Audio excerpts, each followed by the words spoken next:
Okay, welcome to my YouTube channel. In this video, we'll be looking at the topic sword. Sword. So, what is sword? Sword is an irrational number which do not have an exact root. It is an irrational number which do not have an exact root and is usually represented using the square root symbol. So, for instance, the square root of 10 is an example of a sword. It is a sword because 12 is an irrational number which do not have an exact root. But the square root of 16 is not a sword because square root of 16 is equal to 4. It is having an exact root.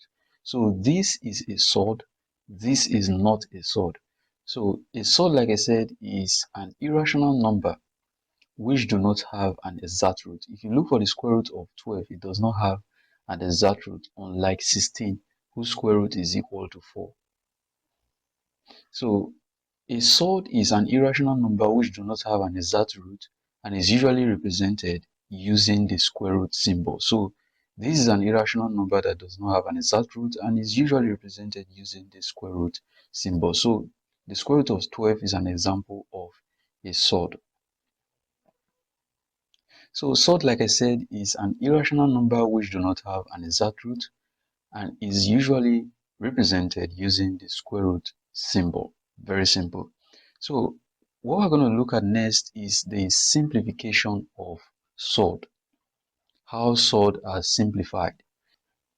So the simplification of sword is the resolution of sword into two factors. One which is a perfect square and the other which is an imperfect square. Imperfect square. So simplification of a sword entails the resolution, that is the solving, the breakdown of a sword, the breakdown of sword into two factors. So we break down the sword into two factors, one of which is a perfect square and the other an imperfect square. This is what the simplification of sword is all about. And like I said before, a sword is an irrational number which do not have an exact root and is usually represented using the square root symbol.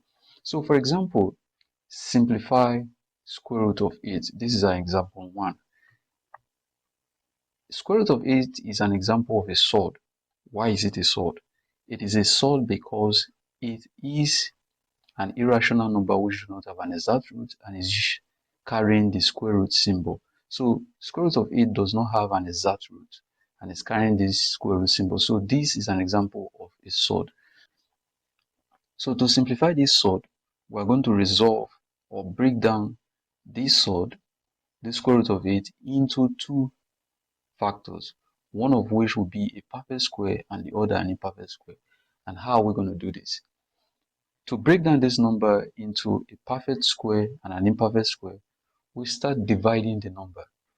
So what I'm going to do is to draw out a table, factorization table, write out it here and start dividing it until I get a perfect square.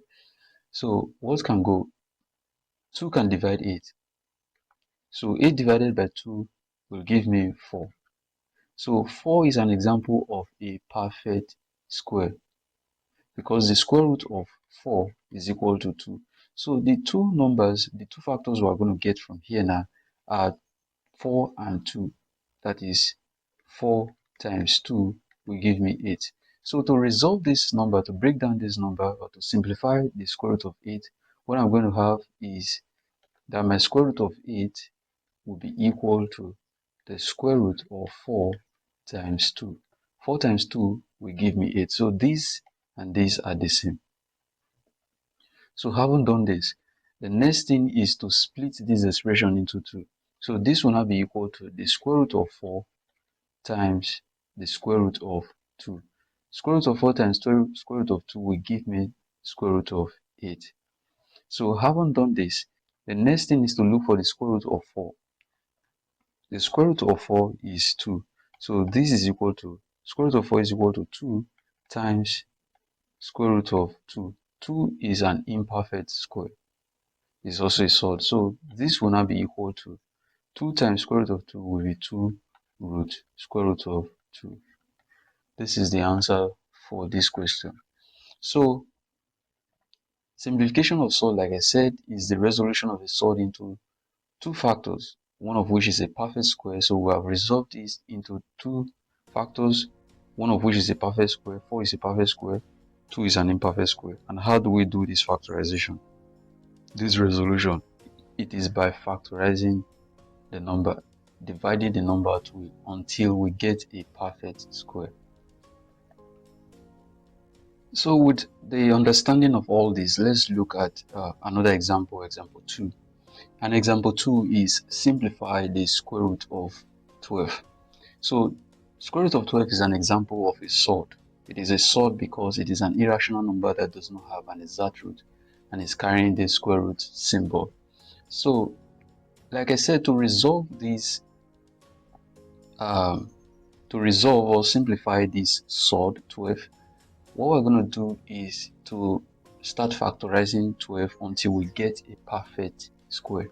So what I'm going to do here is that I will draw out a factorization table and start dividing 12 until I get a perfect square. So this is 12. So what can go? 2 can go. 2 divided by 12, or 12 divided by 2 rather, is 6. 6 is not a perfect square, so I'll keep dividing. What can go again? 2 can go. 6 divided by 2 is 3. 3 is not a perfect square, so I'll keep dividing. What can go again? 3 can go. 3 divided by 3 is 1. So I will come here and group the numbers. 2 times 2. Since I'm having 2 here, that means that this is a perfect square. 2 times 2 will give me 4. And I have 3 here. 3. So 4 times 3 is equal to 12. And 4 is an example of a perfect square. Remember, the resolution of a surd, or the simplification of a surd rather, is the resolution or the breakdown of a surd into two factors, one of which is a perfect square and the other an imperfect square. So with this, I now have those two factors, 4 which is a perfect square and 3 which is an imperfect square.